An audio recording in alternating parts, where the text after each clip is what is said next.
지금 와 있는 곳은 존 버년의 무덤입니다. 성경 다음으로 많이 출판된 책 철로역정이라고 알려져 있죠. 그 철로역정의 저자예요. 영어는 필그림스 프로그레스라고 기록되어 있죠. 그리고 관련된 것들이 여러 가지가 있는데 뭐 감옥에 12년 동안 갇혀 있었다. 설교를 했다는 이유로. 그러니까 당시 목사가 아닌데도 불구하고, 그러니까 성공회 목사가 아니기 때문에 라이센스가 없습니다. 소위 말하는 증이 없어요.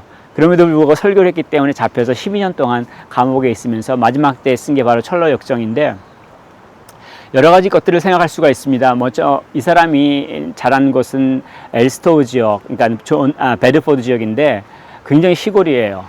그리고 교육도 제대로 못 받았습니다. 어떤 사람은 초등학교 나왔다고 얘기하는데 초등학교 다닌 증거는 있지만 졸업한 증거는 없어요. 그래서 간신히 글을 알 수 있는 정도 수준인 것이라고 짐작을 합니다. 그리고 직업이 땜장이라서 이렇게 돌아다니면서 이렇게 남비 구멍 난 거 고쳐주고 그러고 온 사람으로 알려져 있습니다. 거기다가 덩치는 크고 머리는 빨간 머리에다가 입이 좀 걸었습니다. 그래서 동네 소문난 욕쟁이로 알려져 있는데 결혼을 잘했어요. 그의 아내가 청교도의 아내라고 알려져 있고, 결혼할 때 가져온 2권의 책을 통해서 사실은 이 존 버년이 깊이 또 돌이킬 수 있는 기회가 됐다고 합니다. 물론 나중에 기포드 목사님의 그 성도들이 나눈 이야기를 듣고 도전받고 또 나중에 가서 복음에 대해서 깨달았는데, 그것들이 이 글 철로역정 가운데 발견할 수가 있습니다. 보면은 처음에 시작하는 것이 그 크리스찬 복음의 소식을 듣고 구도의 길을 떠나는 크리스찬의 모습이 기록되어 있죠. 그런데 여기서 재미있는 것들은 뭐냐면 그 등 뒤에 짐을 여전히 메고 있어요. 내가 예수님을 믿겠다라고 말하고 교회에 나오고 그럼에도 불구하고 여전히 짐을 갖고 있는 상태라는 것들을 보여주고 있죠. 되게 많은 크리스찬들 가운데 동감할 수 있으리라 생각합니다. 교회에 나왔는데도 짐을 갖고 있는 것. 근데 여기서 답을 또 가르쳐주고 있습니다. 물론 철로역정을 읽으시면 알겠지만 이쪽 편에는 전혀 다른 모습을 좀 보여주고 있죠. 이 크리스찬 등에 있던 짐이 떨어져 나간 것을 기록하고 있습니다. 어디서 떨어져 나갔냐면 바로 십자가 아래서 떨어져 나간 것을 기록하고 있죠. 이게 사실은 영국 복음주의자들의 핵심이에요. 십자가 아래, 오직 십자가만이 우리를 구원한다라는 것들, 예수를 그리스도로 믿는 것이 복음이라고 말하는 것들이 영국 청교도인데, 이 존 버니는 그런 것들을 잘 녹아내서 필그림스 철로역정을 기록을 했습니다.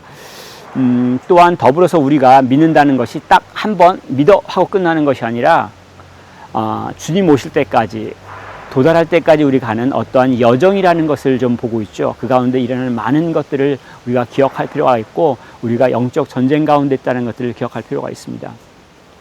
지금 이 자리에 있는 건 원래 그 집이 엘스토우 베드포드인데 런던까지 와서 복음을 전하다가 돌아가는 길에 비를 맞고 그것이 이제 감기로 되고 심하게 돼서 죽었기 때문에 여기에 묻혀져 있습니다. 물론 어떤 사람들은 이것을 객사했다라고 말할 수도 있습니다. 좋지 않다라고 표현할 수가 있지만, 우리가 죽을 때 과연 무엇을 하면서 죽는지, 또 우리가 죽는 순간에 과연 무엇을 보게 되는지, 그것이 중요하다고 생각을 합니다.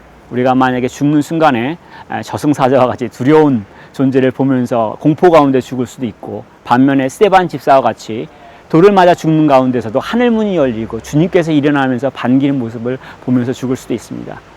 존 버니 목사님 같은 경우는 분명히 그 기쁨 가운데 마지막 그 숨을 내쉬었다고 생각을 합니다. 우리들 또한 그러기를 바랍니다. 지금 저쪽에 보이는 무덤이 존 오웬 목사님의 무덤입니다. 신학자이기도 하고 뛰어난 설교가이기도 한데, 19세기 설교의 황태자를 흔히들 스펄전 목사님이라고 얘기를 하죠. 근데 그 스펄전 목사님이 어떤 얘기를 하냐면, 이 존 오웬이 모든 영국 성직자들의 왕자다 라고 얘기를 합니다. 또 J.R. 패커라는 신학자도 마찬가지로 오웬은 영국이 나온 최고의 신학자 중에 한 명이다 라고 이야기를 합니다. 왜냐하면 이 오웬 목사님의 성령론 같은 경우에 뛰어나기도 하지만, 특별히 우리 성도가 죄와 싸우는 상태인 영적인 전투 가운데 있다는 것들을 강조하면서 우리의 성화의 가를 굉장히 강조합니다. 그래서 모티피케이션, 그러니까 The Mortification of Sin이라는 책을 통해서 이것들을 굉장히 강조를 하고 후에 많은 사람들이 영향을 받죠. 그래서 우리 안에 있는 것들이 예수를 그리스도로 믿는다고 했을 때 정말 완전히 뒤엎는 거죠. 정원을 뒤엎는, 밀림을 다시 정글을 뒤엎는 거, 그것과 비교하지만 여전히 그 위에 풀이 날 때 그것을 뽑아야 되는 것들을 가르쳐주고 있습니다. 그런 의미에서 사실 우리가 신앙생활을 하고 있을 때 죄와 싸우고 있는지 잘 기억하시고 또 승리할 수 있기를 바랍니다. 예, 지금 저쪽 나무 아래 좀 하얀 비석이 보이는데 그게 수잔나 웨슬리의 무덤입니다. 영국에서의 그 감리교의 어머니, 뭐 또 아니면 영국의 신사임당, 뭐 그렇게 얘기할 수 있는데, 아까 봤던 존 웨슬리, 찰스 웨슬리의 어머니가 되죠. 이 자녀가 19명 있었어요. 사실 적은 수가 아니잖아요. 19명 자녀들. 그런데 그 19명의 자녀들을 잘 키운 걸로 유명한데, 굉장히 규칙적이고 엄격했다는 걸 알려져 있습니다. 예를 들면 잠자는 시간, 일어나는 시간, 그리고 또 먹는 거 투정했을 경우에 회초리로 체벌을 가는 것까지 굉장히 엄격한 걸로 알려져 있어요. 그리고 동시에 19명의 자녀들에게 순번을 정해서 너는 무슨 요일 몇 시 이렇게 엄마하고 단둘이만 가는 시간을 가져요. 이걸 퀄리티 타임이라고 영어로 하는데, 그 시간을 통해서 아이가 무엇을 생각하는지, 어떤 어려움이 있는지 묻고 또 서로 간에 기도하는 시간들을 가졌습니다. 굉장히 엄격함과 그리고 이러한 사랑이 같이 있었다는 얘기죠. 그래서 자녀 교육할 때 사실 어머니 역할이 중요하다는 것들 생각할 수 있고요. 그 어머니 밑에 찰스 웨슬리, 존 웨슬리 같은 위대한 신앙의 인물들이 등장하죠. 그리고 자녀를 키울 때 엄격함이 필요하다는 것을 우리는 오늘날은 좀 어렵습니다. 근데 우리가 알고 있는 것처럼 성령의 열매 가운데 절제가 있어요. 셀프 디서플린이 있는데 이것은 은혜예요. 내 마음대로 따라 살아가는 것이 아니라 무엇이 옳은지 판단하고 그 옳은 것을 따라 나의 마음을 복종시키는 것들, 굉장한 축복인데 이것을 부모로부터 만약 받는다면, 훈련받는다면 정말 축복이죠. 그리고 더불어서 마지막으로 이 사랑하는 마음을 갖고 가르친다는 것, 엄격함과 더불어서 사랑함이 있다는 것들이 반드시 어머니로서, 또 어머니뿐만 아니라 저 같은 목사나 다른 모든 사람들, 누군가를 키워야 되겠다 마음 먹은 사람들에게는 이 엄격함과 사랑함이 같이 가야 된다고 생각을 합니다. 여러분들 가정에서는 자녀들 대할 때 어떻게 대하시는지 모르겠습니다. 예, 지금 잠시 몇 명의 청교도들을 언급했습니다. 지금 이곳에 있는 버닐필드에 묻혀있는 그 수많은 사람들, 청교도라고도 얘기를 하는데, 어떤 사람들은 옥스퍼드를 나온 사람들도 있죠. 존 웨슬리 목사님 같은 경우, 아까 존 오웬 같은 경우에는 뛰어난 학자들이죠.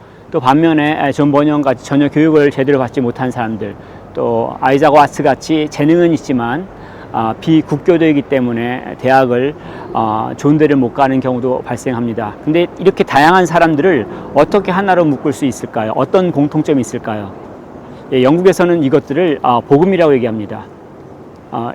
쉽게 얘기하면 예수께서 구원자가 되시고 주님이 되신다라고 하는 이 가치 아래 우리가 성공회에 속해 있든지, 우리가 회중교회에 속해 있든지, 장로교회에 속해 있든지, 침례교회에 속해 있든지 상관하지 않고 모두 그리스도인으로 볼 수가 있겠죠. 이러한 것들에 대해서 집중할 수 하는 것들이 필요하다고 봅니다. 우리 교회에 많은 사람들이 있죠. 교육도 다르고 또 직업도 다르고 배경도 다른데 할지라도 이 복음에 집중할 때 우리가 하나의 교회의 모습을 세울 수 있으리라고 생각합니다.